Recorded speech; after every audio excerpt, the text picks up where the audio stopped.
Arjuna award గ్రహీతలైన star couple మధ్య వివాదం, పరస్పరం పోలీసులకు ఫిర్యాదు. వివాదంలో చిక్కుకున్న సావిటిబురా దీపక్ హుడా వరకట్న వేధింపుల ఆరోపణలతో మహిళా బాక్సర్ పోలీసులకు ఫిర్యాదు. ఆమె కుటుంబం తనను ఆర్థికంగా మోసం చేసిందని ఆరోపించిన మాజీ కబడ్డీ ఆటగాడు దీపక్ హుడాకు 2020లో, సావిటిబురాకు 2025లో అర్జున అవార్డులు.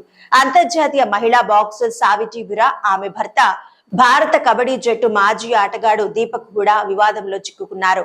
హుడాపై సావిటి గృహహింస, వరకట్న వేధింపుల ఆరోపణలు చేయగా ఆమె కుటుంబం తనను ఆర్థికంగా మోసం చేసిందని హుడా ఆరోపించాడు. ఈ నేపథ్యంలో ఈ స్టార్ కపుల్ ఒకరిపై ఒకరు హిసార్ రోహతక్ పోలీస్ స్టేషన్ లో ఫిర్యాదులు చేసుకున్నారు. వరకట్నం కోసం వేధించారని సావిటి హర్యానాలోని హిసార్ పిఎస్ లో ఫిర్యాదు చేయడంతో ఆయనపై పోలీసులు కేసు నమోదు చేశారు. పుట్టింటి నుంచి SUV ₹1 కోటి